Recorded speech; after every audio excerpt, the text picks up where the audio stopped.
پھر اس کے بعد ہم ہاتھ باندھتے ہیں، طریقے دو ہیں، یا اہل حق ناف کے اوپر ہاتھ باندھتے ہیں جیسے امام شافعی، امام احمد ابن حنبل رحمہم اللہ کا طریقہ ہے، یا ناف کے نیچے ہاتھ باندھتے ہیں جیسے علماء حق علماء احناف کا طریقہ ہے۔ یہ دونوں طریقے شریعت میں ثابت ہیں۔ فوق السرہ ناف کے اوپر ہاتھ باندھو، تحت السرہ ناف کے نیچے ہاتھ باندھو، یہ طریقے چلے ہوئے آ رہے ہیں۔ جب ثابت دونوں ہیں، لکھے ہوئے دونوں ہیں، موجود دونوں ہیں، تحریر دونوں کی ہے، ثبوت دونوں کا ہے، اب بہتر اور بہترین کا فرق ہے، اچھے اور اچھے ترین کا فرق ہے، تو پھر عمل دونوں میں سے جس پہ چاہو کرو، لیکن ایک بہتر ہوتا ہے، ایک بہترین ہوتا ہے، ایک وی آئی پی ہوتا ہے، ایک وی آئی پی ہوتا ہے۔ تو آپ ذرا معاملے کو دیکھیں گے تو بات بن جائے گی۔ اب جب صحابہ سے دونوں طریقے ثابت ہیں تو میرے امام ابو حنیفہ صحابہ کے شاگرد کا اعلان ہے، جب پیغمبر کے صحابہ میں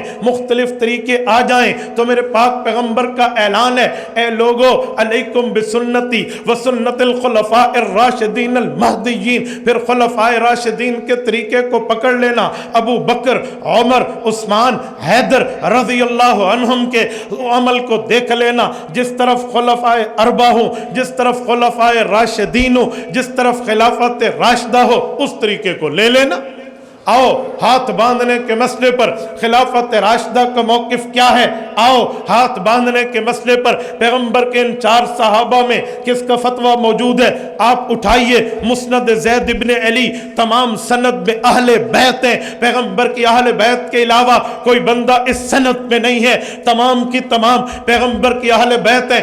اسی لیے کہہ رہا ہوں کیونکہ قرآن کریم سورت نمبر 33 سورت احزاب آیت نمبر 53 نے پیغمبر کی اہل بیت کے لیے اعلان کیا ہے، انما یرید اللہ لیذھب عنکم الرجس اہل البیت ویطہرکم تطہیرا واذکرن ما یتلی فی بیوتکن من آیات اللہ والحکمہ ان اللہ کان لطیفا خبیرا۔ میرے پاک پیغمبر پہ اللہ نے آیت اتاری، اے پیغمبر میں نے آپ کی اہل بیت کو پاک کر دیا ہے، اے پیغمبر کی اہل بیت جو تمہارے گھروں میں قرآن اور سنت کی باتیں ہوتی ہیں انہیں دہراؤ، تم کے اگلوں تک پہنچانا ہے۔ اللہ ہر چیز کو دیکھنے والا اور باریک بین ہے۔ اس روایت میں تمام اہل بیت ہیں، اہل بیت کے علاوہ سند میں کوئی نہیں ہے۔ ہر مسند زید ابن علی میں یہ روایت موجود ہے، اور امام سلیمان بن الاشعث السجستانی رحمہ اللہ سنن نبی داؤد میں بھی اس روایت کو جگہ دیتے ہیں۔ حضرت علی المرتضیٰ فرماتے ہیں ان من السنہ، آؤ خلافت راشدہ کی دلیل لینا، خلیفہ راشد کی بات لینا، حضرت علی المرتضیٰ کا عمل لینا۔ فرما ان من السنہ، اے لوگو نماز تو پڑھو گے لیکن میں تمہیں طریقہ محبوب مصطفیٰ بتا رہا ہوں، طریقہ نبوی سمجھا رہا ہوں، طریقہ رسول دکھا رہا ہوں۔ ان من السنہ وضع الکف علی الکف فی الصلاۃ تحت السرہ، پیغمبر کا بہترین طریقہ یہ ہے، مسنون طریقہ یہ ہے، نماز میں بایاں ہاتھ نیچے ہو، دایاں ہاتھ اوپر ہو اور ناف کے نیچے ہو۔ خلافت راشدہ اس پر بطور دلیل ہے، خلافت راشدہ اس پر بطور دلیل فتویٰ موجود ہے۔ تو صحابہ کرام سے دونوں طریقے ثابت، تم ناف کے اوپر رکھو پھر بھی حق کا طریقہ، ناف کے نیچے رکھو پھر بھی حق کا طریقہ، بہتر اور بہترین کا فرق ہے۔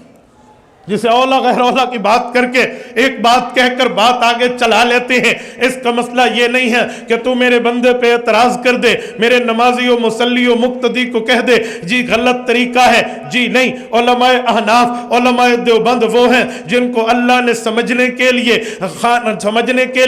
پڑھنے کے لیے درس گاہ دی ہے، مسئلہ سمجھنے کے لیے خان کہہ دی ہے۔ ہاں درس گاہ میں پڑھا جاتا ہے، خان کہہ میں سمجھا جاتا ہے۔ ہم تصوف کو بھی مانتے ہیں، ہم تدریس کو بھی مانتے ہیں۔ یاد رکھنا افلاک سے کھینچی جاتی ہے، سینوں میں اتاری جاتی ہے، توحید کی میں ساغر سے نہیں نظروں سے پلائی جاتی ہے۔